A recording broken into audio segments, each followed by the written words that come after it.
Boleh kamu cek nanti ya, ada berapa banyak rencanamu yang sampai hari ini tidak jalan. Sebelum kekenyangan kamu berhenti. Kalau lapar baru makan. Terlalu banyak makan, terlalu serakah, mentang-mentang makan bersama terus kamu los pokoknya. Mumpung prasmanan Pak, muter sampai 4 kali misalnya. Loh itu kan orang lihat kamu kehilangan iffah, kehilangan kehormatan. Kamu diketawain orang, kamu dipandang rendah orang. Terlalu ngumbar apalah nafsu kawin, nafsu itu kan juga orang melihatnya kehilangan kehormatanmu. Alah, tiap hari kok mikir seks, terus guyonane itu, terus kan orang terus melihatmu jadi negatif. Itu yang disebut iffah.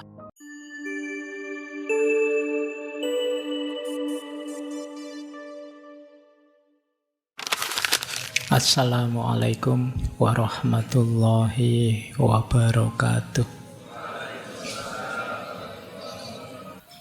Bismillah. Mari kita lanjutkan lagi belajar kita, ngaji kita. Tema malam hari ini adalah bebas dari belenggu nafsu. Jadi mungkin ini penting ya untuk teman-teman kita semua, apalagi yang muda-muda. Karena era hari ini kan godaan di sekeliling kita banyak. Yang kadang-kadang tabrakan dengan ideal yang ada di kepala kita. Maunya kita A tapi yang terjadi Z. Maunya kita jadi orang baik, tapi ya kadang-kadang dosa, kadang-kadang maksiat, dan lain sebagainya. Terus kita gelisah, terus kita menyesal, terus kita menyalahkan diri sendiri, dan lain sebagainya. Tapi yo, setelah menyesal, ya besok diulangi lagi. Terus kita menyesal lagi, istighfar lagi, tobat lagi. Kadang ya sampai nangis-nangis, tapi terus besok ya diulang lagi. Itu namanya kita sedang terbelenggu. Jadi kita pingin bebas tapi kok tidak bisa ya. Nah, malam hari ini kita belajar tentang kondisi diri kita yang terbelenggu oleh hawa nafsu. Kita akan belajar dari beliau Syekh Ibnul Jauzi. Baik, bismillah ya, kita mulai. Gimana caranya menaklukkan hawa nafsu? Apa sih hawa nafsu itu? Hawa itu apa sih? Beliau mendefinisikan nafsu itu begini loh. Ini dari Dhammul Hawa tadi ya. Ketahuilah bahwa nafsu merupakan kecondongan watak kepada sesuatu yang disenangi. Kecondongan ini diciptakan manusia demi kepentingan hidupnya. Jadi ini kecondongan jiwa kita. Kenapa kok kita condong ke sini atau condong ke situ? Biasanya untuk kepentingan hidup kita. Kenapa kita senang makan? Kenapa kita senang minum? Kenapa kita senang seks misalnya? Itu ada dorongan dari jiwa kita untuk menuju ke sana. Demi apa? Kelestarian hidup kita. Jadi, Pak kok Allah ngasih itu ya Pak? Ya kalau kita tidak dikasih itu, kita nanti kalau dikasih isinya yang utama-utama terus tidak ada tentang makan, tidak ada tentang minum, tidak ada tentang seks, hidup kita selesai. Ini penting untuk mempertahankan hidup dan menemukan kebahagiaan hidup. Jadi jika manusia tidak punya kecondongan untuk makan, dia tidak akan makan. Kalau tidak makan ya habis. Kita akan innalillahi. Jadi ya meskipun tidak harus kemudian. Saya pernah kajian tentang agama dan sains, itu kan ada satu buku yang hubungannya tentang Islam dan sains. Saya lupa itu buku dari mana itu. Buku ini cerita bahwa di negara tertentu ada buku sains yang isinya itu unik. Karena semuanya dibuat tergantung. Jadi misalnya begini, makhluk hidup itu kalau tidak makan seminggu dia akan mati. Terus ditambahi kata-kata insya Allah. Itu menarik ya. Iya, semuanya ya tergantung Allah. Tapi kan harus kita pedomani bahwa kita perlu makan. Pak Ashabul Kahfi itu Pak 300 tahun Pak di gua masih hidup seger. Iyalah. Itu kan mukjizat, kejadian luar biasa. Tidak bisa dijadikan pedoman untuk hidup kita yang biasa. Jadi ya tidak harus kemudian semuanya diberi insya Allah. Jadi ya meskipun semuanya kuasanya Allah, tapi kan ada sunnatullah yang harus kita pedomani dalam hidup. Makan, minum, termasuk menikah. Jadi itulah hakikatnya nafsu. Jadi jiwa kita condong ke situ untuk mempertahankan hidup kita. Termasuk tadi ada amarah. Amarah itu berguna untuk menolak hal-hal yang mungkin menyakiti kita. Maka kata beliau, tidak seharusnya kita mencela nafsu secara mutlak. Jadi yang dicela apa? Nafsu yang berlebihan, melampaui batas. Jadi melampaui batas kemaslahatan dan menolak kemudorotan. Jadi sekedar maslahat dan menolak mudorot ini saja yang kita cari, jangan berlebihan. Makan itu yo untuk bekal kita mencapai ideal yang lebih tinggi. Minum juga begitu, menikah juga begitu. Jangan finalnya hidup saya ya makan Pak misalnya ya. Eman-eman kita. Tujuan hidup kan tidak itu. Nah, yang dicela yang berlebih-lebihan seperti tadi. Baik. Nah, meskipun banyak orang dibelenggu oleh hawa nafsunya, berarti hidupnya diliputi oleh nafsu saja, yang dipikir perut ke bawah saja. Jadi yang dipikir nyari enak saja. Kita lihat nanti ya, apa sih jeleknya ini. Kemudian gimana cara membebaskannya. Yang pertama, kita awali dari self-awareness dulu. Kita sadari dulu diri kita untuk tahu posisinya nafsu itu di mana dan bagaimana. Ya sebagaimana para ulama, para sufi,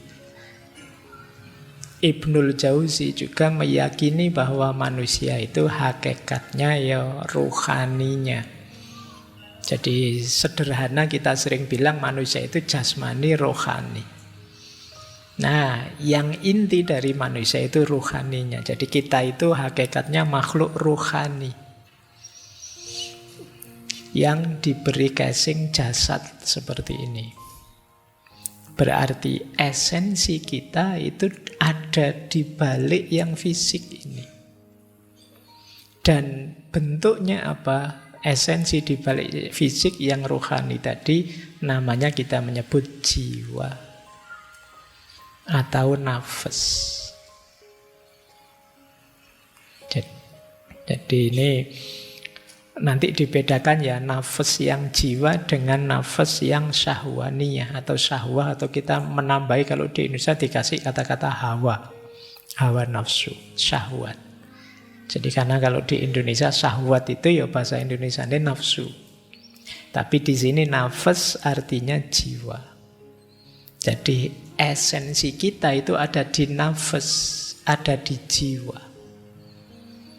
Fisik ini hanya casing. Kalau kata Imam Ghazali, fisik ini kholak, ciptaan yang sifatnya ijbari. Jadi casing itu pokoknya diberi paketan jadi. Beda dengan nafas jiwa. Kalau jiwa itu isinya banyak paket potensi. Bisa ini, bisa itu. Mau jahat bisa, mau baik bisa, itu ada di jiwa. Tapi kalau fisik ini paket, sudah paket jadi. Kita tidak bisa nawar. Oleh Allah diberi semacam ini. Maka kata Imam Ghazali, kholak itu sifatnya ijbari. Ijbari itu dalam tanda petik ya paksaan. Jadi sudah kita dikasih itu, sudah. Kulit kita seperti ini, profil wajah kita begini, rambut kita begini, itu ijbari. Karena kita tidak bisa nawar, maka jeleknya atau buruknya kholq, buruknya jasad, itu bukan aib. Jadi body shaming itu kenapa negatif? Karena dia mencela sesuatu yang orang tidak bisa nawar. Saya jelek itu kan ya paketan. Loh, kamu mencela saya, mencela yang bikin saya, jangan-jangan. Jadi itu bukan aib, maka kalian jangan malu. Kalau fisikmu merasa kok tidak secakep bintang-bintang film, ya tidak secakep yang di drakor-drakor, ya tidak apa-apa.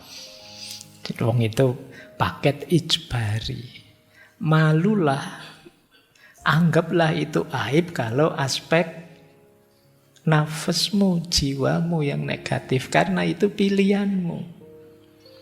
Jadi jangan alasan, Pak, saya jahat itu jangan-jangan memang sudah paketan dari Allah. Tidak begitu. Allah memberi kita paket lengkap. Kamu baik bisa, jahat bisa. Kamu jujur bisa, bohong bisa. Kamu milih bohong, ya rasakan efeknya. Kamu dicela orang, kamu dibenci masyarakat, dan lain sebagainya. Jadi mari kita pahami dua. Maka ikhtiar kita yang paling banyak, ayo membereskan sisi dalam diri kita, jiwa kita. Meskipun jangan-jangan kita lebih sibuk dengan sisi luar, casingnya. Ya enggak apa-apa, casing kita rawat baik-baik, karena casing ini yang mewadahi jiwa kita.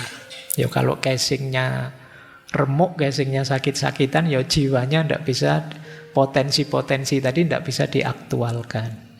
Kalian sakit parah, ya tidak bisa kalau mau, Pak, saya mau melakukan kebaikan ini, kebaikan itu, ya tidak kuat kamu, karena dia casingnya. Baik, menurut Syekh Ibnu Jauzi, jiwa kita itu unsurnya 3. Yang pertama akli, yang kedua ghadabi, yang ketiga syahwani. Jadi akal, daya rasional, kemudian ghadabi itu amarah. Jadi hasrat, ambisi, keinginan. Yang ketiga syahwaniyah. Syahwaniyah itu syahwat, dorongan. Nah, ini sebagaimana para ulama yang lain, beliau menyebut bahwa daya jiwa itu harus kita kendalikan. Jangan dibiarkan jalan sendiri. Kenapa? Karena dia bisa positif, bisa negatif. Jadi dimensi jiwa kita tadi loh, jangan kita biarkan saja. Oleh Allah kita diberi pilihan untuk milih. Awas keliru menghidupkannya. Akal itu bisa positif, bisa negatif. Positifnya akal apa? Yuk kita pakai untuk berpikir, mencari pengetahuan, mencari hikmah, menemukan pola hidup terbaik dengan akal kita. Tapi ada juga yang akalnya menuju kebodohan, menuju kegelapan, menuju ketidaktahuan. Kalau ini negatif. Kemudian keinginan, ambisi, silahkan saja. Wong manusia kalau tidak punya ambisi, ya dunia ini hambar. Kalian kan sering menyalahkan keinginan, menyalahkan cita-cita. Saya tidak usah punya banyak cita-cita. Keinginan sumber penderitaan. Kan kamu sering begitu. Loh, tapi kalau orang tidak punya keinginan, ya dunia ini mandek. Kalian berangkat ke sini itu kan dasarnya juga keinginan kan. Kalian kuliah ya karena keinginan.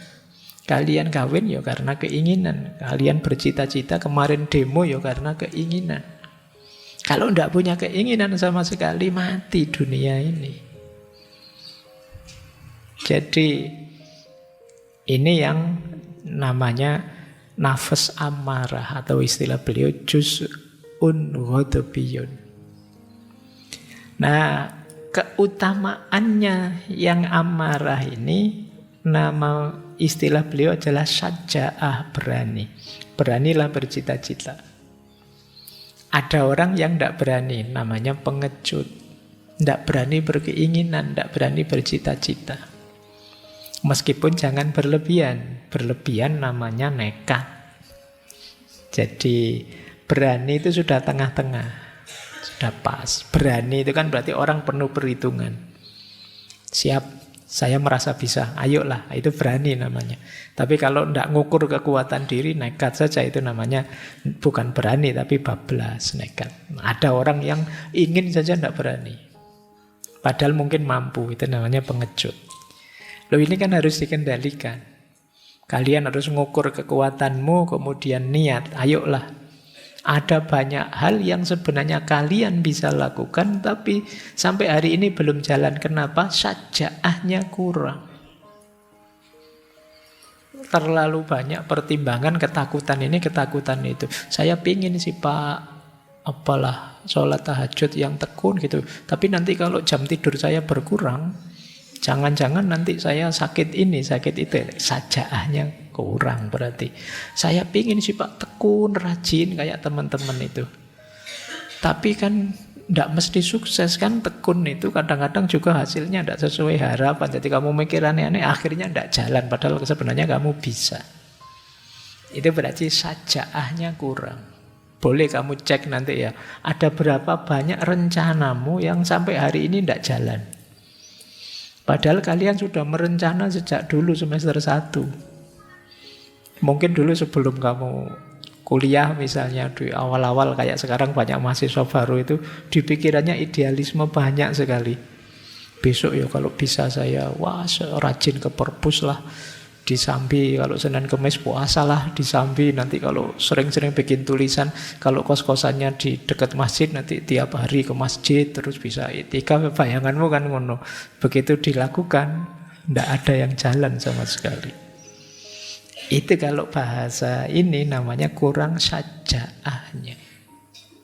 Kamu tidak berani memulai untuk hal-hal baik yang sebenarnya sudah kamu niatkan. Maka ini harus hidup nafas bagian kedua ini, meskipun jangan berlebihan, meskipun jangan tidak dikontrol. Yang ketiga ada nafas syahwaniyah. Kalau ini berhubungan dengan makan, minum, kawin, dan yang sejenis itu. Syahwat. Mencari nikmat, mencari enak. Nah, itu syahwat namanya.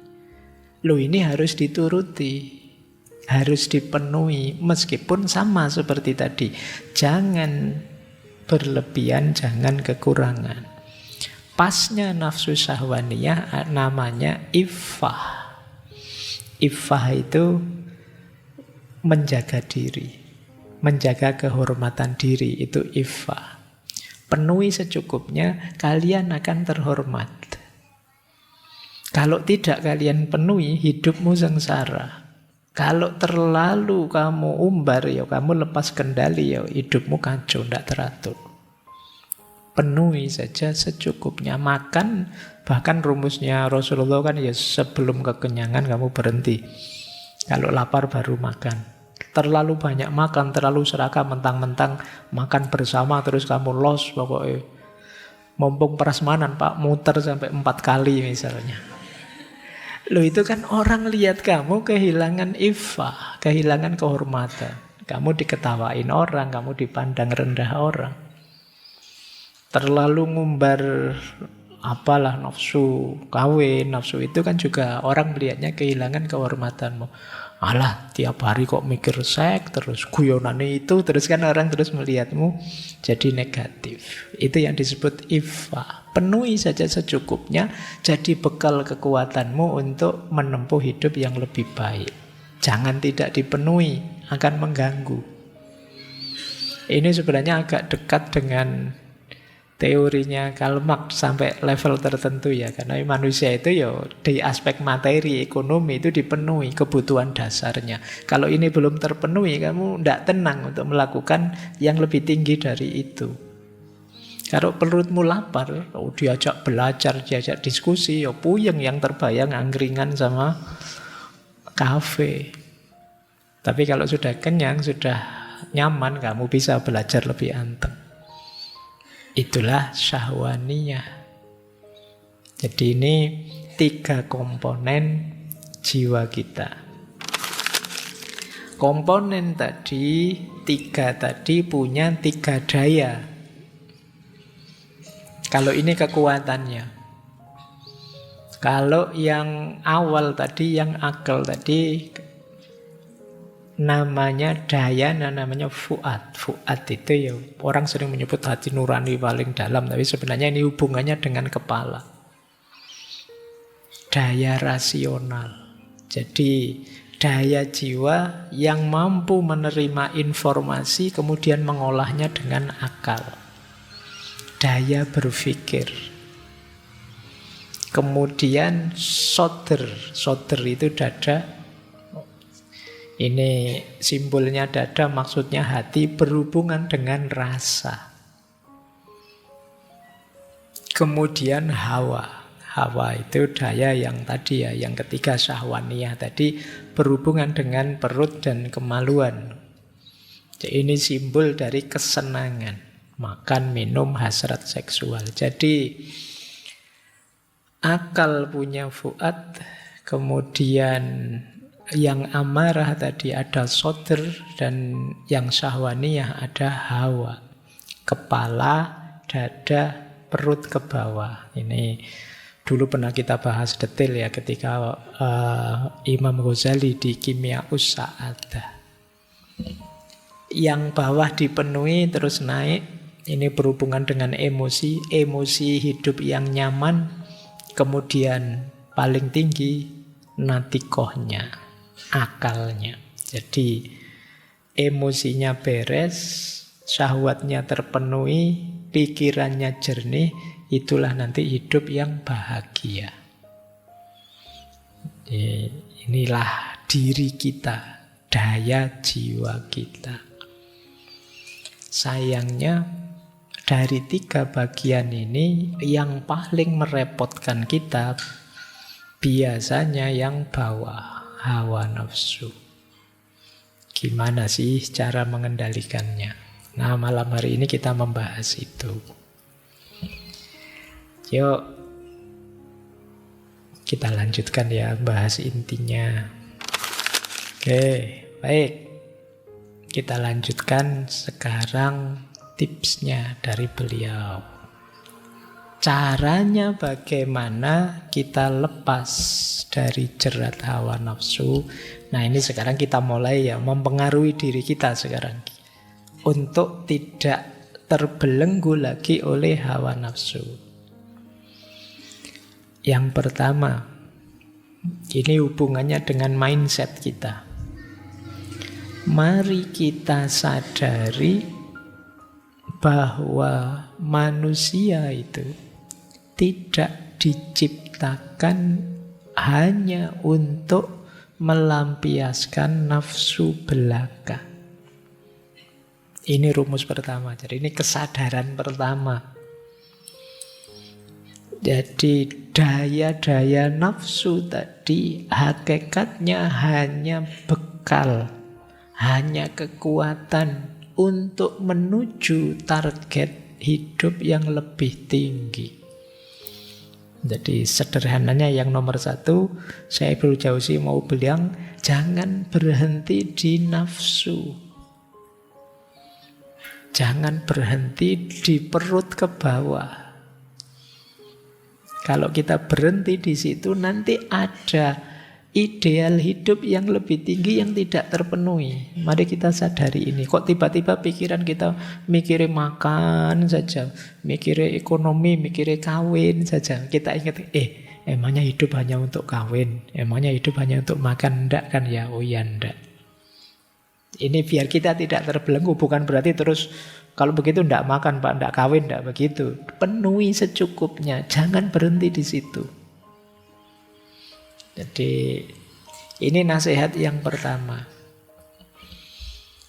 Kita sadari hidup tidak sekedar melampiaskan nafsu. Yang kedua, ini masih mindset.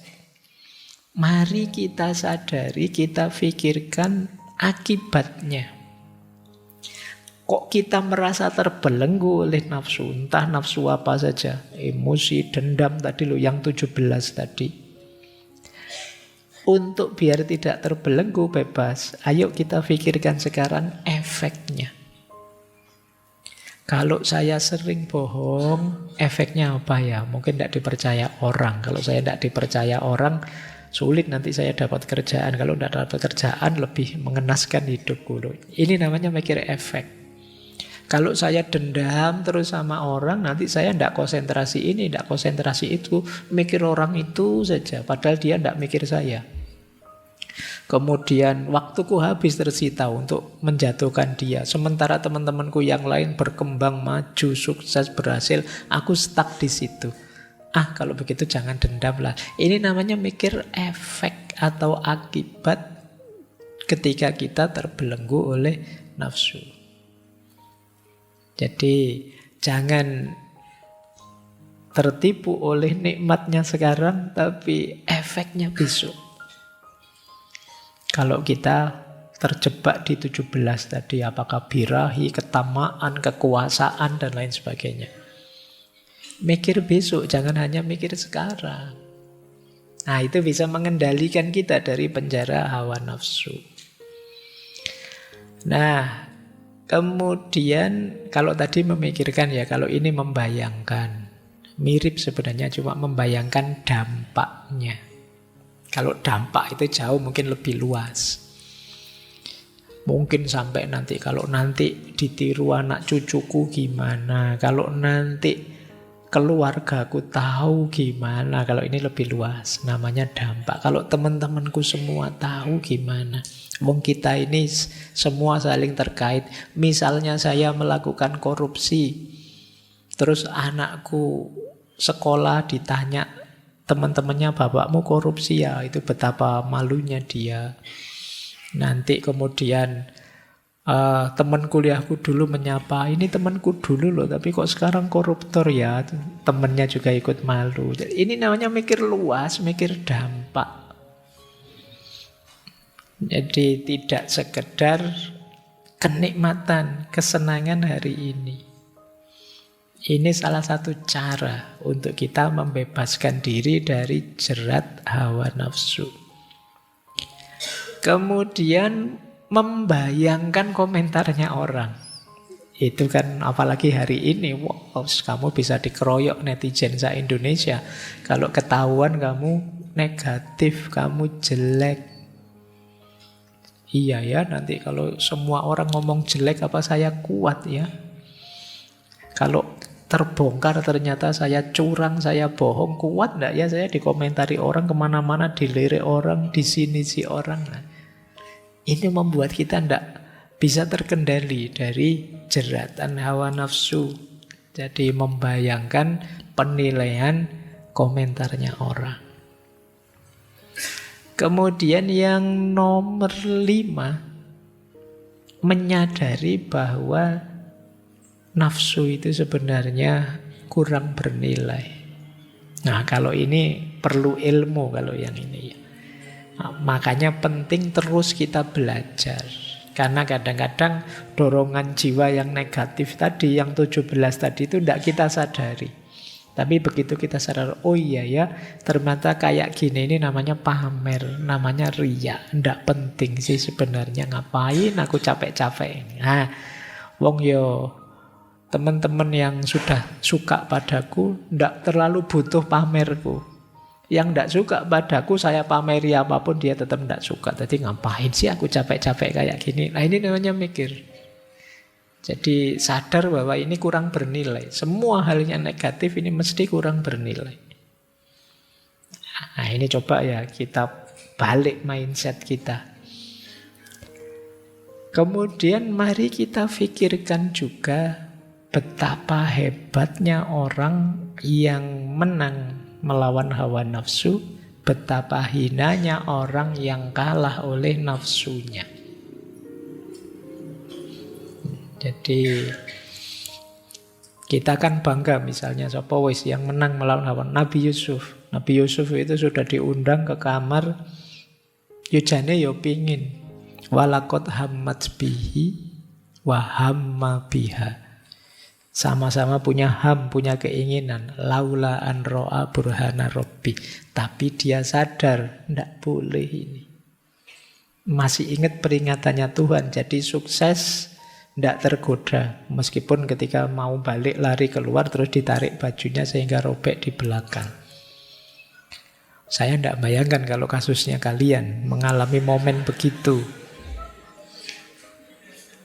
Itu bisa kejadian beneran, malah mau video oke mungkin ya.